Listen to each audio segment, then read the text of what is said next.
Hi friends నేను రాయలసీమ కుర్రోడిని. ఈ వీడియోకి లైక్ కొట్టి సబ్స్క్రైబ్ చేయడం మర్చిపోకండి. పడవ చూసారా, పడవలో ఎలా వెళ్తుందో.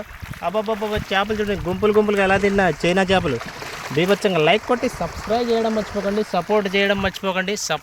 మీ సపోర్ట్ ఉంటే కొద్దిగా నాకు హెల్ప్ ఉంటుంది. Please like and subscribe. China చేపలకు ఇప్పుడే మ్యాచ్ జల్లుతున్నా.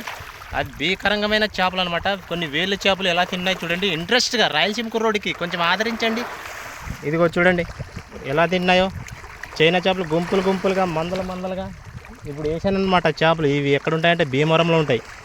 చూశారు కదా, అదిగో అబ్బబ్బబ్బబ్బబ్బా, చెరువును అతలాకుతలం చేస్తున్నాయి చూసారా. భీమవరం చేపలు చాలా ఇంట్రెస్ట్గా ఉంటాయి ఫ్రెండ్స్. మన రాయలసీమలో అలాంటివి ఉంటాయా? ఉండవు. ఇంట్రెస్ట్గా చూపించినప్పుడు లైక్ కొట్టి సబ్స్క్రైబ్ చేసి సపోర్ట్ చేయాలి కదా. ఇదంతా రొయ్యల చెరువు, చేపల చెరువులే. అదిగో బీభత్సంగా కొట్టుకుంటాయి. అదిగో ఎన్ని వేలు చేపలు అంటే మామూలుగా ఉండవు ఫ్రెండ్స్. రోజు మేత జల్తూనే ఉండాలి. కేజీ రావాలంటే 2-3 నెలలు మేపాలి. అదిగో ఎలా కొట్టుకున్నాయో. టేస్ట్ మాత్రం సూపర్గా ఉంటాయి ఫ్రెండ్స్. దీని గురించి ఇంకా మనకు రాయలసీమలకు తెలీదు. మీరు ఫుల్ వీడియో చూస్తే క్లారిటీగా అర్థమవుతుంది. ఓకేనా? Bye friends.